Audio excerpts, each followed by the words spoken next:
1992년 8월 15일 미국 니카잭 호수 인근에는 출입 자체가 법적으로 금지된 거대한 수중 동굴이 존재했습니다.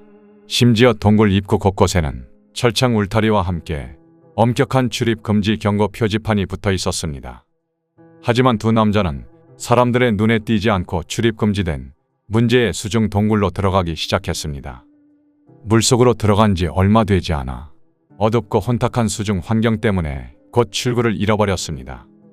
공기통마저 바닥을 드러내기 시작했고 그들은 살기 위해 동굴 천장 쪽으로 올라가 보았지만 겨우 20cm 남짓한 공기 주머니만 있을 뿐이었습니다. 오늘의 이야기는 미국에서 시작됩니다. 미국 남동부를 흐르는 테네시 강은 테네시 주를 가로지르며 길이만 무려 1000km에 달하는 큰 강입니다. 남동부 여러 주를 통과해 지역 간 교통과 물류를 잇는 미국의 주요 수로 중 하나로 알려져 있습니다. 이 강에는 9개의 대형 댐이 설치되어 있는데 그 가운데 니카잭 댐은 수력 발전과 강 수위 조절을 위해 건설되었으며 테네시 밸리 당국, 줄여서 TVA가 소유 관리하고 있습니다. 니카잭 댐 인근에는 거대한 니카잭 호수가 자리 잡고 있고 그 호수 근처에 니카잭 동굴이 위치해 있습니다. 이곳은 댐으로 인해 수위가 올라가면 동굴이 침수될 위험이 있으며 멸종 위기종인 인디애나 박쥐가 서식하고 있어 일반인의 출입이 강력히 제한됩니다. TVA는 동굴을 보호하기 위해 입구 곳곳에 철창을 설치했고 무단 침입 시 법적 책임이 따를 것이라는 경고 문구를 적어두었습니다. 뿐만 아니라 동굴 안쪽에도 두 번째 철창을 세워 만일을 대비해 일반인의 접근을 이중으로 차단하고 있었습니다. 그러나 이런 출입 제한이 있음에도 불구하고 경고를 무시하고 동굴에 흥미를 가진 두 남자가 있었습니다. 그중 한 명은 데이비드 겐트라는 인물로 8월 14일 전날에도 친구와 함께 호수 부근에서 시간을 보내며 물속을 탐색하고 있었습니다. 그들은 동굴 주변에서 엄청나게 큰 민물고기를 발견했고 사전에 준비한 작살로 이 물고기를 사냥하려다 물고기가 어둠 속으로 사라졌고 결국 놓치고 말았습니다. 이때 데이비드는 내일 다이빙 장비까지 준비해와서 그 물고기를 꼭 잡자 라고 친구에게 제안했고 결국 두 사람은 1992년 8월 15일 저녁 동굴에 있는 니카잭 호수로 다시 모이게 됩니다. 비록 해당 지역이 출입 금지 구역이라는 사실을 알면서도 이들은 괜찮을 거라 생각하며 다이빙 장비를 착용하고 몰래 동굴 입구로 들어갔습니다. 사람들에게 들키지 않기 위해 그리고 박쥐들이 날아다니는 지상 동굴 구간을 피하기 위해 수중으로 잠수를 감행했습니다. 당시 호수 아래 수중 시야는 불과 1m 남짓이었다고 합니다. 그러나 이들은 더 깊이 잠수하면 물이 맑아질 것이라고 믿었고 전날 놓친 거대한 민물고기를 찾아 동굴 깊숙이 내려갔습니다.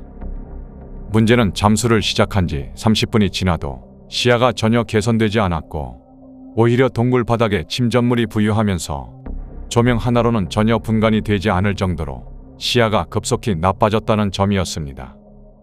결국 데이비드는 공기통에 남은 공기가 얼마 없음을 깨닫고 이제 수면 위로 돌아가자고 친구에게 신호를 보냈습니다. 어디가 수면인지 알 수 없었던 그들은 기포가 위로 떠오르는 것을 보며 기포를 따라 수직으로 올라가기 시작했습니다. 하지만 얼마 지나지 않아 그들은 패닉에 빠질 수밖에 없었습니다. 수면으로 올라갔지만 위는 동굴 천장으로 막혀 있었습니다. 알게 모르게 동굴 안쪽으로 너무 깊이 들어온 터라 침수된 구역 위로 올라왔을 뿐 외부 출구와는 한참 멀어진 상태였습니다. 이들은 다시 신호를 주고받으며 입구 쪽으로 짐작되는 곳을 향해 수면 아래로 다시 잠수했습니다.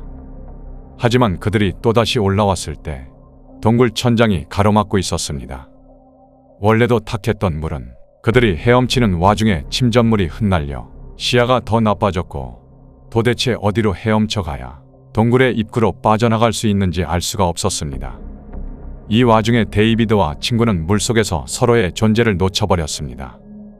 시야가 너무 안 좋아 각자 다른 방향으로 흩어지고 말았던 것입니다. 더 큰 문제는 두 사람 모두의 공기통이 거의 고갈되었다는 사실이었습니다. 그러나 이때 데이비드의 친구는 운이 좋았습니다. 그가 우연히 헤엄쳐 올라간 쪽이 동굴 입구 방향과 어느 정도 가까웠던 모양입니다. 머리를 내밀어 보니 천장 안쪽에 박쥐들이 매달려 있는 것이 보였고 바깥 공기가 조금은 들어오는 구역이었습니다. 한편 데이비드는 이와 반대로 동굴 내부 더 깊은 쪽으로 향하다가 공기통에 공기가 모두 소진되어서 수면으로 다시 올라간 데이비드는 충격받을 수밖에 없었습니다. 동굴 천장이 그를 반기고 있었기 때문입니다. 하지만 운이 나쁜 것인지 좋은 것인지 약 20cm 높이로 된 공기 주머니가 존재해 간신히 호흡은 유지할 수 있었습니다. 그러나 이는 얼굴만 겨우 물 밖으로 내밀 수 있는 정도의 높이에 불과했으며 공기통은 이미 거의 소진된 상태였습니다.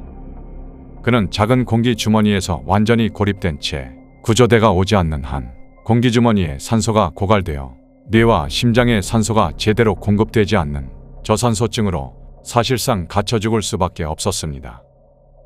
수면 밖으로 나온 데이비드의 친구는 새벽이 될 때까지 기다려봤지만 데이비드가 나타나지 않았습니다. 그는 동굴 속으로 되돌아갈 수도 없어 결국 구조대를 부르기로 결심했습니다.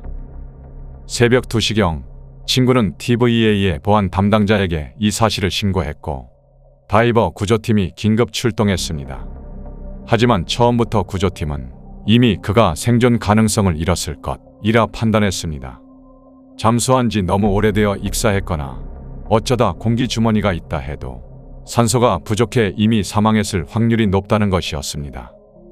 또한 냉수와 어둠 속에서 온도까지 낮아져 저체온증 위험도 무시할 수 없었습니다. 게다가 현장에 도착한 구조팀은 바다나 호수 구조를 전문으로 하는 오픈워터 잠수부들이었는데 동굴 다이빙에 대해 전문 교육을 받은 인력이 없었습니다. 동굴 전문 구조팀 중 가장 가까운 팀도 애틀랜타나 헌츠빌에 있었으며 그들을 소집하고 전문 장비를 준비해 이동하려면 최소 4시간 가까이 걸릴 상황이었습니다.